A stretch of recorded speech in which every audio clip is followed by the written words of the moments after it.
a really great guest today and a fabulous topic. We are going to learn about marketing tips from a local business owner. And it's been a great pleasure putting this webinar together and learning a lot of creative ways to get the word out about business. So take good notes today, be present. It's a wonderful webinar, and really encourage people to ask questions. So while we do not have audio options, you can type in questions in the question box to the right. That's your control panel. You'll see a little arrow, and type in questions, and I'll make sure that our guest gets those questions and you get your answers. So enjoy the webinar. And this webinar is brought to you by the Women's Business Center at JEDI, where potential becomes prosperity. We love helping entrepreneurs with our training classes, our workshops.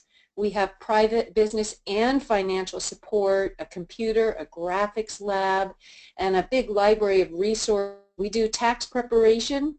We have a match savings program. And if you've got a business idea and you want some financing and need help with a business plan, come to JEDI. We also work with advanced business development. Okay, today I am interviewing Kendra. And Kendra Bainbridge is the founder and the owner of Raventree. So Kendra is a wife and a mother of two nestlings, as she calls them. She's a longtime resident of Siskiyou County, and she has created a hub in our area for nature lovers. She does have a background in biology. She says that a lot of her success has come from mentors and very supportive others. So we're really excited to have you, Kendra, because I love your store. So many of us are so happy that you've put in Raventree here in Mount Shasta. Thanks for being here. Oh, thank you, Joy, so much. I'm honored to be here. I appreciate it. Well, I know we're going to have some fun because we've got some cool photos to look at too. We get to like really actually go bird's eye view into your shop and what you're doing to make it such a success. So this webinar will apply to a storefront, and guess what? It'll apply to anyone in business. If you have a service business, if you're working from home, an online business, marketing is marketing. It's simply outreach, and we always want to make sure that we are exposing our products and services to our target market, and Kendra has mastered it. So if you are here to launch or expand your business, you're in the right place. We're going to talk about the power of planning, the wisdom in research, specific marketing strategies, and how entrepreneurs can overcome hurdles. So this is an interview style webinar today, and Kendra, I wanted to start just by asking you a little bit about your planning process and how important was that to you and for you before you actually opened the doors to your store? Yes, I actually have been planning for years. I think the planning aspect of things is the most important when you open up any kind of business. One of my first things I did was get a mentor, and I drilled him with questions. The second was I actually became a JEDI member, where there was a wealth of knowledge. I joined It's Your Business with Joy Taylor. Building my business plan, it's always difficult because there's so many aspects, avenues that you don't really want to get into, but when you have to, well, you get to get into those. I had a really difficult time with my month-to-month cash flows. It's so hard to predict, even just the electricity bills and little things like that. And I spent so much time with Padge, jumping into numbers, and it was very, very valuable. I still go back to it, actually just the other day, to go look and see what I had said about inventory control, because that's where I'm at right now, is really working hard at inventory control. So it's really nice to be able to do it. You can change it, of course, anytime, but it's nice to have it there. I also actually needed it for a business loan. I had a lot of inventory to buy and a whole shop to build out, and so it was really important for that as well. Well, I love to hear that you still use your business plan because, you know, when they're done right, they really are a living kind of blueprint for the direction you can go in. I'm curious, during the business planning process, did that help you visualize what you were creating, and how close to your plan are you actually now in business just like you planned it, or are things changing? Well, it's funny. Things are changing, absolutely. And I'm changing it as I go. Like I said, when I looked at it the other day, I started changing some wording in it. But it's nice to be able to, you know, I'm an overly optimistic person. But in a business plan, you really have to scrutinize yourself and not be optimistic, because you're going to get yourself set up for some disappointment. And so it was nice that I actually, you know, kind of, oh golly, I made my business plan very feasible to obtain. So, you know, the business now, after I've been 8 months in business, my actual over my projected has been much better. And so it's kind of a delight to know that, you know, you write your business plan and being not optimistic, it's actually helps in the long run. Wow, yeah, be a little conservative and things work out better. I'm happy to hear that. So Yeah. talk about research, because obviously you had to decide that if you were going to invest your time, money, and life into this, it needed to be a viable idea. What did you do to make sure that it would be and was going to succeed? Yeah, research was very, very helpful. I have 2 mentors. My first mentor, he's up in Portland, and he owns actually 5 backyard bird shops, so something similar to mine, and is very, very successful. It's Portland, of course, the population is huge and can support 5 shops. And then my other mentor, and I actually really tried hard to find one that actually was on the opposite end of the spectrum. His shop was kind of turning into a hobby for him. It kind of started going downhill and wasn't doing as well. And so I really, he's up in Washington, and the population is similar to ours in Beach. It's a little bit bigger, a few more homeowners, but lots of tourists. So very similar to ours. And so I really drilled him for what, you know, politely, he wasn't doing for his shop that I, you know, really thought might be important for mine. And so I changed a lot of things that way just by having someone that didn't do as well. I love hearing you talk about mentors and asking them the questions that you most need to know. So, well, what about the fact that we do have a small population? How did you really decide that there were enough people either visiting or living here that it was going to work? Yeah, well, I did a lot of comparing between mine and his, my mentor in Washington, and we had the same population. His shop actually did fabulously the first couple of years, and then it kind of went downhill. And so I knew that mine has the potential to do great too. And so then I asked him, you know, why did it go downhill? And he gave me a lot of reasons. Or, you know, I kind of went a roundabout way to find out what he wasn't doing.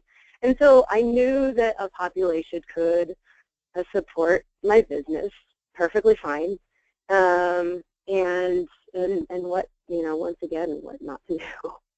Right, right. Well, we know that people visiting Mount Shasta are nature lovers, so I'm excited for you to see how these summer months go with more people. Me too. Yes, Yeah. I'm excited. Yeah, that'll be fun. Okay, so let's get into the marketing tips, because that's kind of the meat of what we're talking about today. And, you know, we all know that you can do outreach and marketing all day long, but if a person, a business, doesn't have a good product or service, Great. they won't succeed. So you needed to make sure that your store and your inventory was exquisite, and you knew that then you could apply your marketing. So, you know, having been in your store, and I'm showing these slides now, your displays are beautiful. Your product selection is just exquisite. Tell us more about how you got creative here, and how you modeled this and how you sourced your products. Right. Well, products, well, that's everything, pretty much. And when someone walks in your door, they want to see what they want to see. So it's kind of like if you have nice displays, a good smell in your shop, nice music, a good feeling as soon as you walk in the door, then they're going to be much more receptive. But there's a few shops in town that I've actually been into that have had their countertops overflowing with stuff. I couldn't even put my my item that I wanted to buy on the counter because they were trying to push so much at you, you know. So you don't want to feel like you're trying to push people at your items. You want them to be able to discover them themselves. So you need to have great displays, something they like to look at, a calm and relaxing atmosphere. And I feel like I've kind of coined a lot of that. Of course, it's a work in progress always. I'm always changing my displays. I'm always making sure it smells halfway decent in there. I do have my dog in there, and every once in a while it's not so great smelling. And I actually had a friend that made a great cedar scent, you know, so sometimes you walk in there and you smell cedar, which most of my products are. You know, I have birdhouses and bird feeders, which are made out of cedar, so for the most part my shop smells like my products. But I do get a lot of comments when they walk in, oh, it smells so great in here, you know, or oh, it feels so great in here, or I just love this atmosphere. I have people coming in from the phone shop and the DMV and places they don't want to be, just to come into my shop and be like, I just needed a place to come and relax. Wow. Yeah, you've truly created a haven. And I'm thinking for people who are listening in who are in the service business, or they have an online business or an office space where they're maybe offering sessions or appointments, this so applies that we excel in our product or service, but we create an environment or a tone or an ambiance that welcomes our customers and clients, and really is in congruence with our brand and our message and our mission. And you've really nailed it. You've nailed it. You've done a lot of things right. And we talk about pricing as a marketing strategy in the It's Your Business class, and that's a principle of business, choosing how to price your products or your services. You're doing something creative with the seeds. Will you share your secret? Yes, yes. Well, pricing is difficult, and I'm still learning about pricing. But the bird seed is my, I guess, considered bread and butter. I actually don't make much on it, but that's what most people come in for. I have very competitive prices because there is some competition in Shasta that sells bird seed. And so if I have the best seed for the best, well, or, you know, I just have really the best seed, but I do have a great deal on it too, people are going to always come back for the seed. So it's like a grocery store. If you have a consumable, they're going to keep coming back. Of course, if you have a really expensive consumable, they might be going to the other places. And so my seed is the lowest price possible. And then it kind of goes up from there. So I do have this kind of a sliding scale of markups. And I didn't get crazy with my markups. I just have a standard keystone pricing for giftware and nothing extravagant. But this is such a good idea for, once again, service businesses, any business, that you have, you know, a consumable service or what you're known for at a relatively competitive price. So people come in, or they want to do business with you, but you can always have other products with larger margins. And you know, I just hope everyone listening in is thinking creatively, how can I do that? How can I attract people to my website or my service because I have something at a really great price, I do it well, and then they want more. So this is just a great point. It's a great application. Okay, customer service, even more important. We've dedicated webinars to this, but Sure. I love the smiling faces here of you and your employees. So tell us some of your philosophy around serving the customer. Absolutely. Well, we take pride in our knowledge and what we know about our shop, and also having a happy employee is a pretty big deal. So, you know, if my employee is happy, usually my customers are happy. So we are continually learning. If people have questions, we usually can answer them. If we don't, we have the resources, we have internet, we have all of our fabulous books. But yeah, if someone is unsatisfied, we know how to make them walk out the door happy and satisfied and thanking us. We have really good products.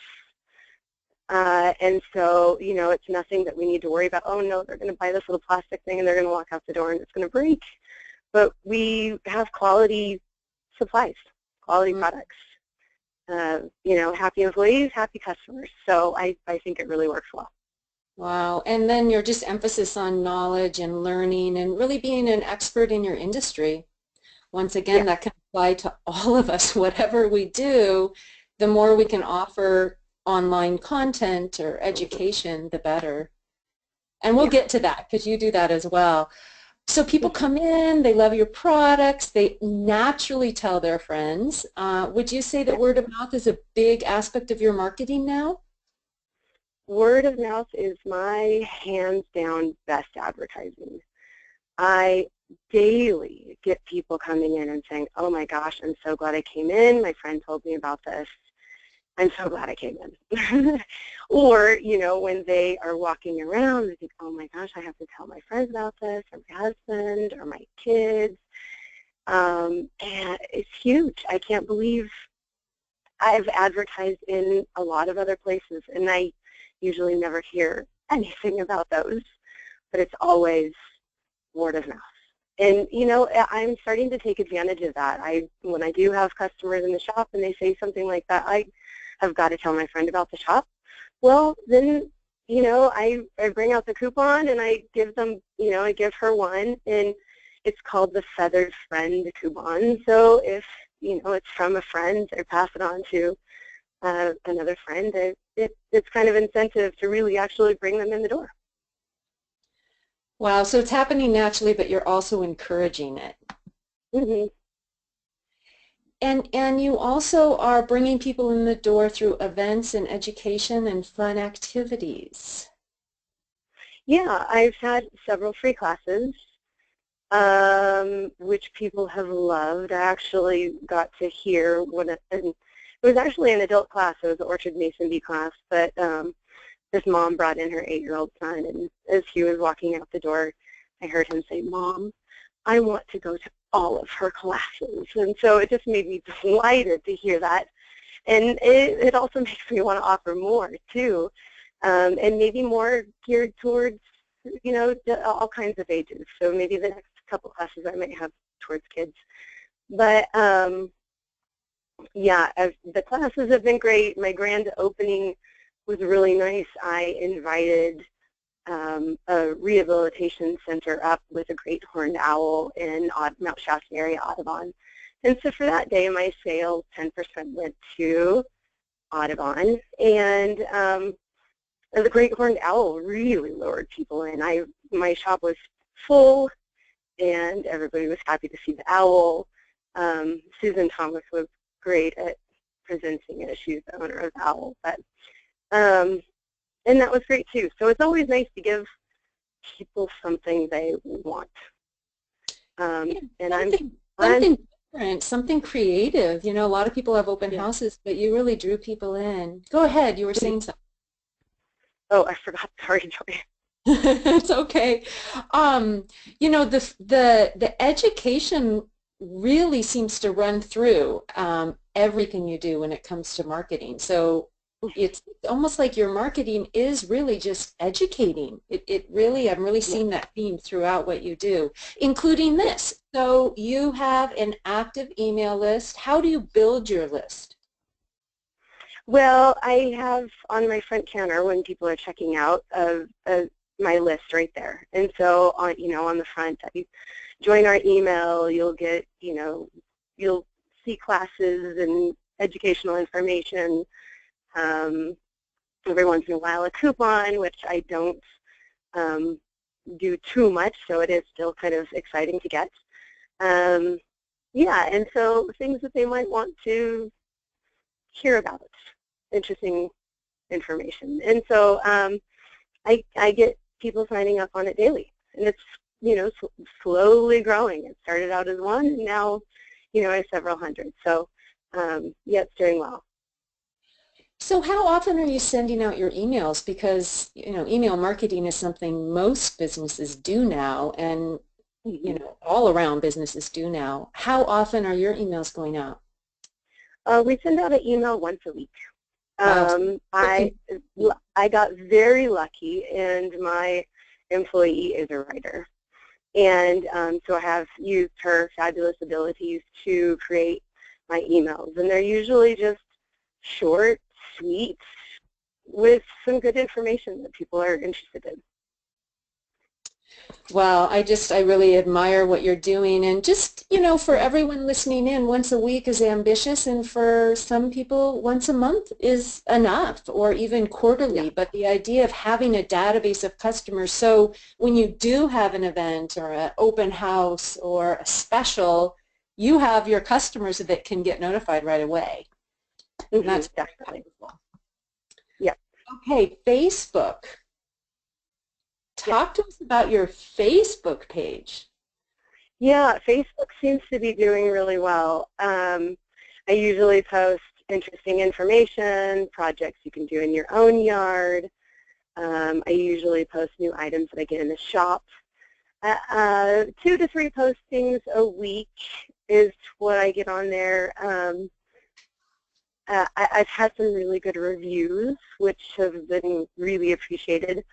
Um, I like Facebook. I feel like I'm a little bit more in touch with people because I see who's responding. I get a few, I get a lot of people that do really appreciate the emails too, that open the door and thank you so much for your email, it's great. But Facebook, I get a lot more little, the little notes here and there. That's really fun. I have noticed Facebook, you really need to utilize the different avenues in advertising. So when I did have my classes, I put it on my Facebook page, and I'd also put it on my email. But that really only reaches, so many hundred people. I noticed with Facebook, if you're savvy at finding, what are they called, groups, Mm-hmm. some groups have thousands of people on them. So like Siskiyou County Trades and Sales, there's 6,000 people that are on that group. And I noticed when I posted my classes in there, my classes would fill up immediately. It was really amazing because if I just posted on my own, I would only get maybe 1 or 2 people, because I just wasn't showing my advertising to very many people. But when I picked those certain groups, it went to so many more. Well, you're touching on something that's so important for any kind of social media marketing. It's social. And if you just Yeah. put it on your own page and post things, that's a Mm-hmm. mistake a lot of people make. And I love the example you're giving. You share and you post other people's and you like other people's things that are related to birds and nature. You go Yeah. visit other sites as Raven Tree, and Mm-hmm. you let people know what you're up to in those groups, but you also comment on people's activities in those groups. So it's a party, and you're not just talking about yourself. And, Exactly. yeah, it's just beautiful how you're doing that, and it's obviously paying off. And something else I just noticed visiting your Facebook page, And just everything you do, Kendra. You're just so clean with your marketing. You're such a great professional. You've got your address, your phone number, you've got your brand, and you are getting 5-star reviews. So it's obviously working. Thank You you. have, Yeah. yeah, you're like, you're utilizing so many different avenues of marketing, and I want to keep talking about them, but it is interesting that you said that hands down word of mouth and your Yeah. great products is what's bringing people back and back and back to the store. Yeah. But one thing about great products is Yeah. your great products have to meet your customer base. You know, I mean, it has to match. Mm. My customer base, I mean, the peak of it is this, you know, a 60-year-old woman that is a homeowner. And if I don't have products for that market, I might have fabulous products, but if I don't have products for that market, you know, you're not going to sell stuff, which is interesting. You know, so you really have to meet who wants your products. Well, and that, obviously comes back to that whole business plan, and you took the Mm-hmm. time before you started to ask the questions, well, who are my customers going to be? What are their demographics? But Yeah. also, what are the psychographics? What do they care about? So I know that a lot of people go to your store, they buy things for themselves, but they buy gifts, right? Yeah. Yeah. Yeah. Lots of Yeah. them. Yeah. Lots of them. So Mm-hmm. Yeah. you know who shops at your store. You've Mm-hmm. really taken some time to think about that, and then you make sure you Yeah. tailor everything to that. Mm-hmm. Exactly. Yeah, great point. How about magazine articles, other press? Because I know you're getting out there and getting exposure that way as well through publicity. Yes.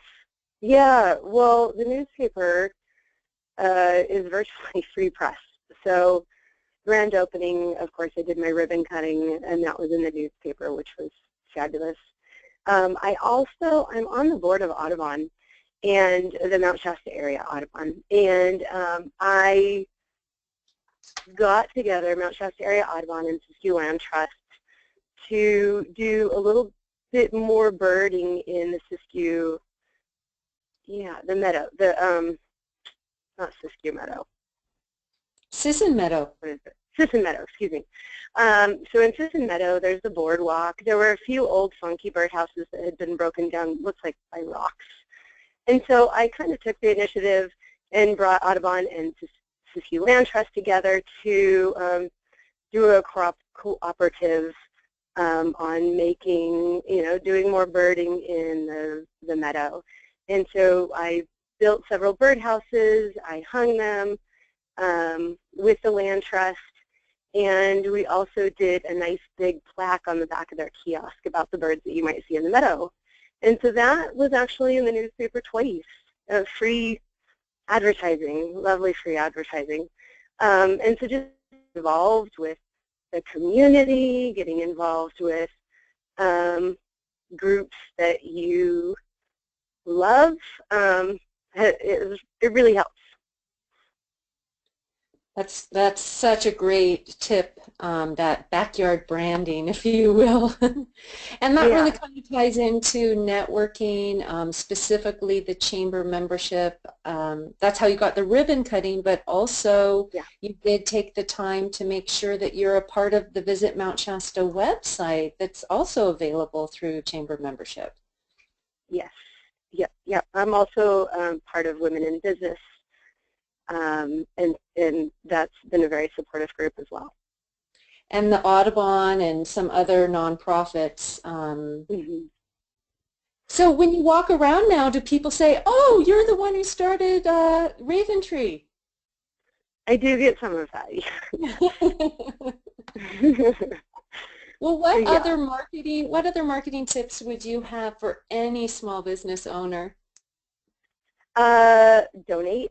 I've done quite a few donations, and then with that they'll usually send you a thank you card or something, which is great. But I actually I put it up, and so people can see that I actually have done some donating. Of course, when you donate, it gets you some good advertising that way too. And I've had people walk in and say, oh, I didn't, you donated to the Education Foundation. That's great. And, I also had someone walk in. So I'm doing a thing with the Siskiyou Humane Society. If I sell 1 pound of seed, I donate 1 penny. And so I actually had a woman come in, and she's like, well, I noticed that you donate a penny a pound to the Humane Society, and she wanted to buy seed just because of that. And she's like, okay, so what do I need to buy for that? And so that really, it helps get, involved with organizations that are, nonprofits. And, it feels good. It feels good to be able to do that.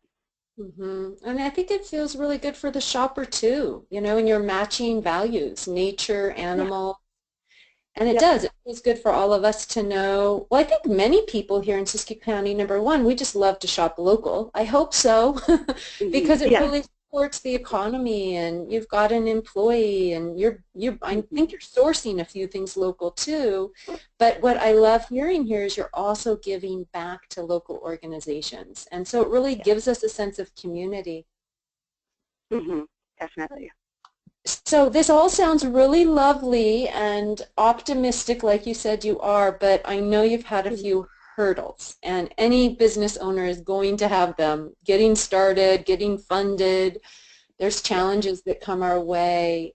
How do you overcome hurdles? Do you have any stories, any encouragement or inspiration for us? Yeah, I've actually had quite a few hurdles. Definitely getting a loan was one of them. But I also have never taken business classes. I got my degree in biology, and that wasn't really something that I had thought about back then. Of course, when I took It's Your Business, that was very helpful. But I had never used QuickBooks, which is a program that I'm using with lots of support here. JEDI has really helped me a lot with QuickBooks.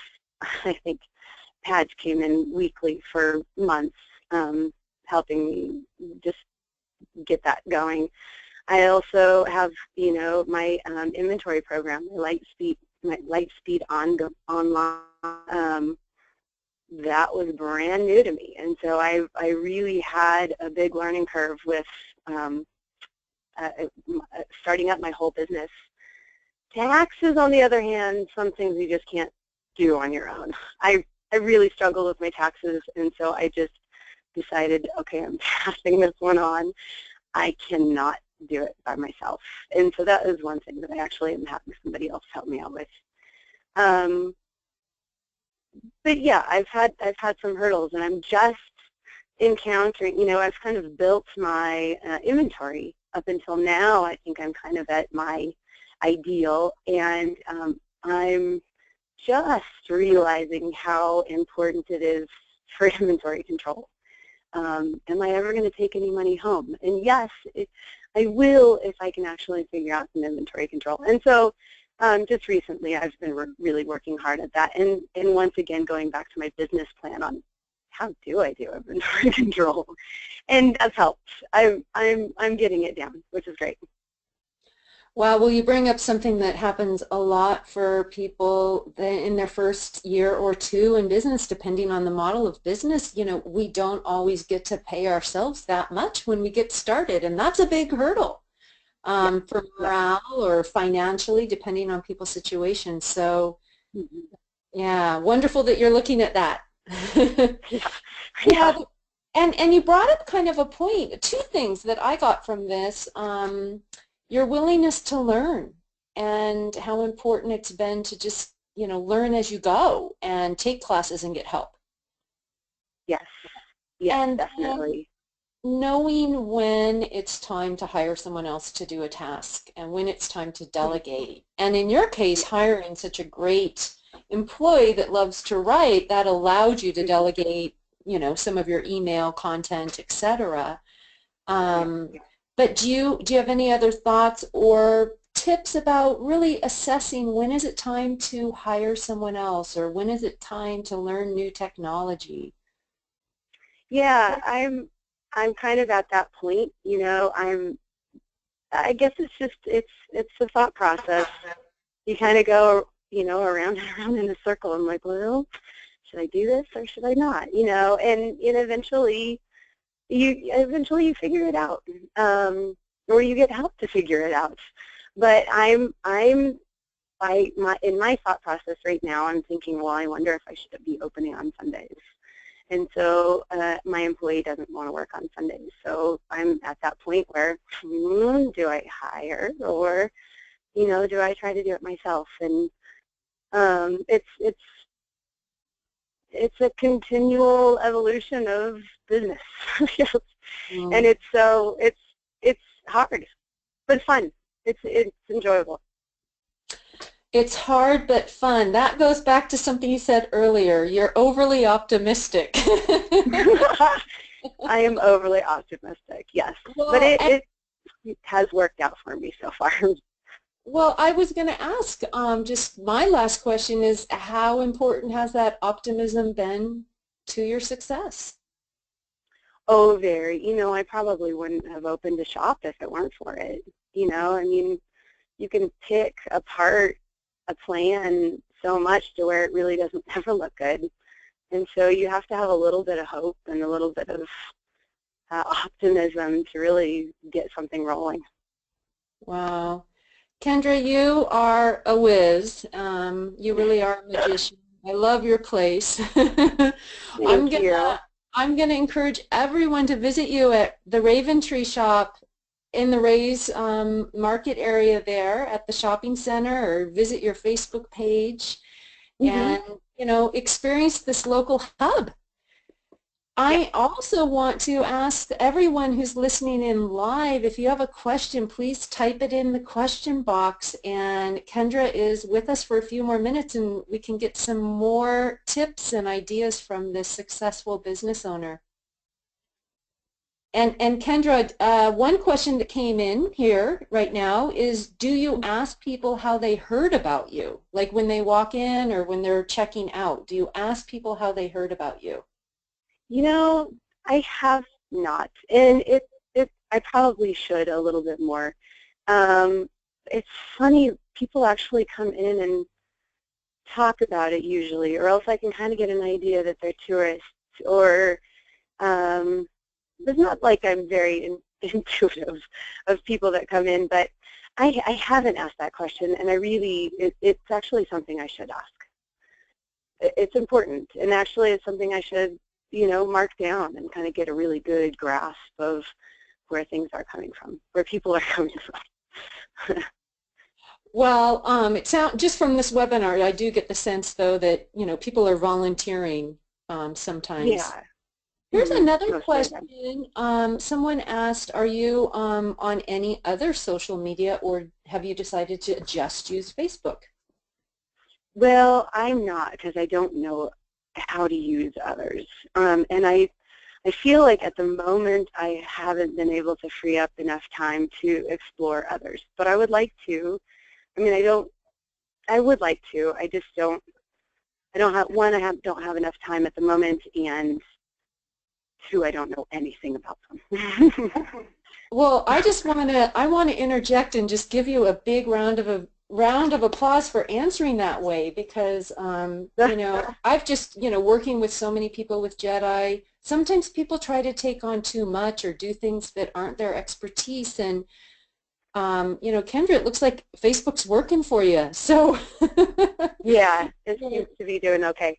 yeah. So any other questions? Please type in your questions. Someone's saying, thank you very much, I'm going to come visit you. Yay, thank you.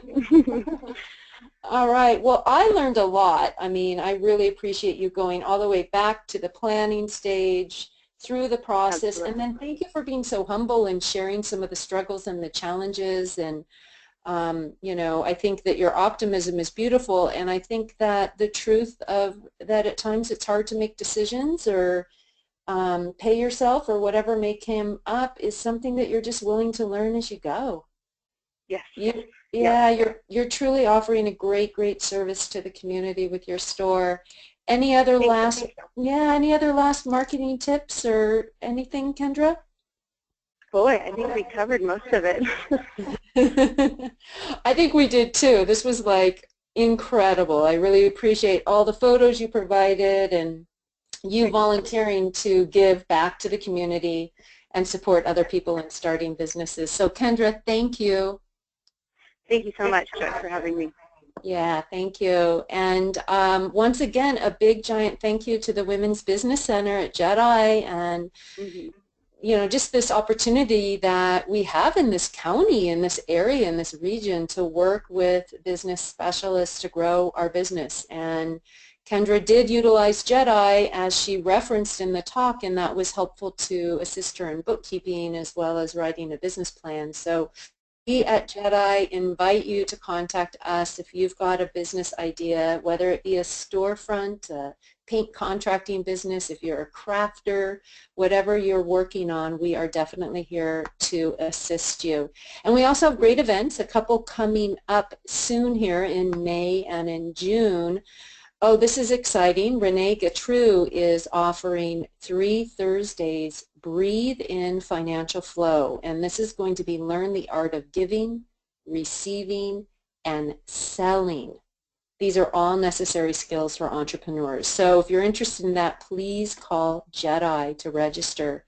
Our next webinar is going to be Brave and Brilliant Women. And this is all about why we need more feminine leaders and how you can be one.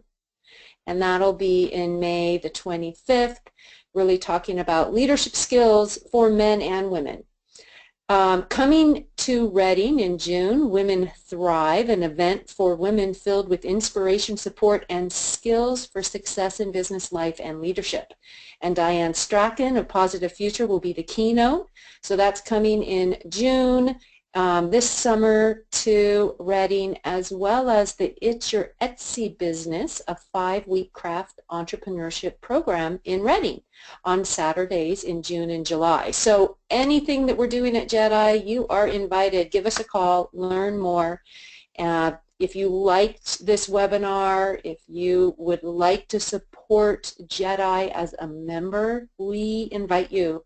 And that will give you the discount on our services, our classes, a really cool mug, and this will also be a charitable tax deduction, or it can also be a business deduction. Thank you again for being a part of JEDI, and we appreciate your feedback. So there's an evaluation at the end of the webinar, a little survey. If you have any ideas for topics you would specifically like covered in our upcoming webinar series, please let us know in that survey. And have a great week. Thanks again.